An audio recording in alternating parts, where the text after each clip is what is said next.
Ikaw rin, Miss Ayase. Medyo magaan ka rin palang kausap.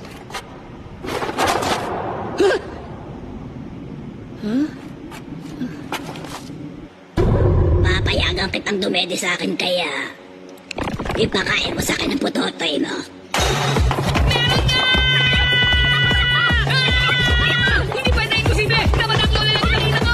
Malamang ganun nga! Normal na wala lang siya! Siguro na maligtagan na talaga ako kanina! Walang multo! Pinakasalutin na ako lola mahalay! Ano na mangyari? Huwag na magpakahayaan mo! Unahan ka niya! Dahil kapag natalo ka sa nalalaban dito ako lola, ipupunta ka niya!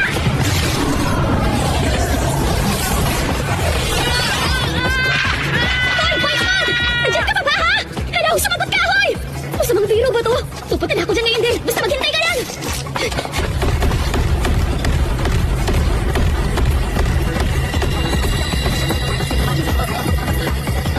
Mga yun ha? Pwede pa tigilan niyo na nga ako!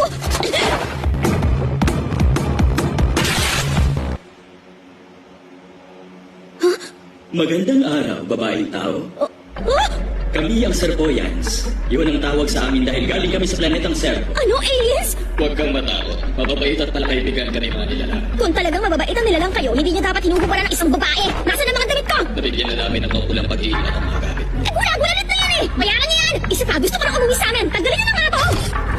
Puro kalalakihan lang ang meron sa planeta namin. Kaya nagpaparami kami sa pamamagitan ng clone technology. Nakikinig ka ba sa sinasabi ko?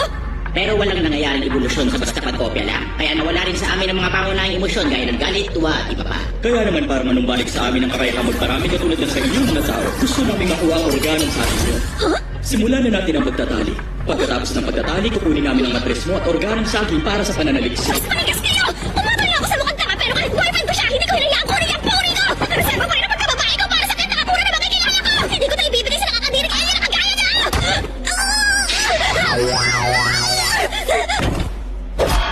Para ganahan ka, gagamitan ka namin ng psychokinesis para kontrolin ang brainwaves mo.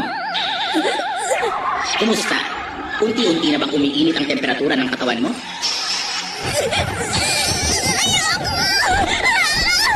Habang nilalabanan niya ang psychokinesis, ang tindi ng lakas ng isip niya. Kaya na, magsimula na tayo. Tumigil ka! Ha?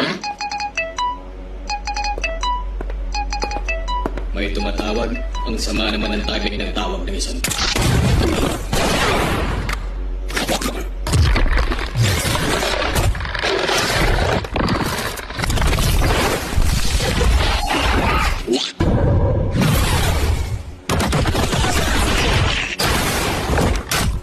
Huh?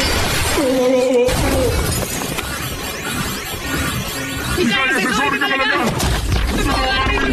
Saan tayo na nabiktima ko sa paragul mo na wala?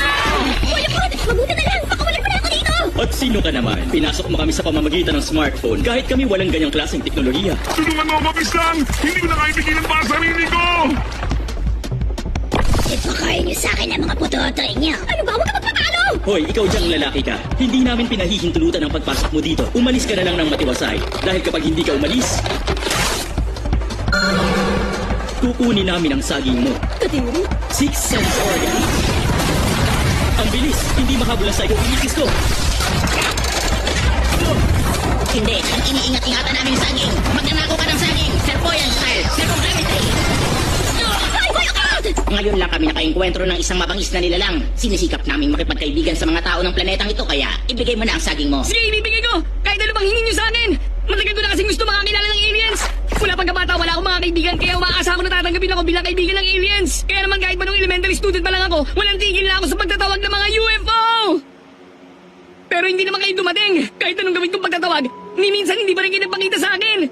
Binuli ako ng ibang mga tao bilang libangan nila. Tapos yung mga alien naman, hindi ako pinapansin. Wala man lang niisa ako kung sinsing hamang na taong gaya ko lang. Pero iba si Miss Ayas eh. Ipinagtanggol niya pa rin ako kahit na gano'n lang ako. Kaya lumayo kayo. Enjoy Huwag niyo siyang watching taawanan! FitsTV.com. Makakating mo sa akin ng kahit sino malalakit sa kanya. Para sa kapatid nila. Nakakatawa kahit manungaling mo ako. Kaya mo yan, boyfriend! Ipakita mong lalaki ka! Ay! Miss Ayas eh, hindi ko pala kaya to. Hoy, ang bilis mo naman sa buko! Hindi kami pwedeng makipagkaibigan sa isang katulad mo na violenteng nilalang. Isa pa, mas gusto namin ng mga babaeng tao kaysa sa mga lalaking tao gaya mo. Sige na, papainitin ko na uli ang gana mo. Pinabas mo ang chi mo. Ayokong gawin yan. Kaya nga lagi ako tinutokso ng mga kaibigan ko eh. Huwag ka namang ganyan. Kapag nakalabas ang chi mo, hindi ka maaaksidente o magkakasakit. Hindi ka rin lalapitan ng masasama. Una, ipunin mo ang enerhiya mo sa ibaba ng tiyan mo. Tapos isipin mo na lumalabas mula sa tuktok ng ulo mo ang chi. Ang weirdo mo! Nagkipag-usap ka sa mga alien? Ayoko na! Hindi ko na to gagawin! Momo, sandali lang. Ayoko na sa'yo, Lola! Peking espiritista ka! Bakit ngayon ko pa biglang naalala yung nangyari noon? Sorry na po, Lola. Napahiya kasi ako kaya ako nasabing mga yun sa inyo. Ipunin mo ang enerhiya mo sa ibaba ng tiyan mo. At parabasin sa tuktok ng ulo ang chi. Ano? Seryoso? Ano? Miss Ayase, ibig sabihin may psychic powers ka? Oh my God! Pati ako nagulat din eh! Imposible, natatalo niya ang psychokinesis powers ko. Paano nangyari ito? Nasobrahan ba ako sa ginawa kong pag-stimulate sa brainwaves niya? Kaya hindi sinasadyang nabuksan ang chakra ng babaeng yan?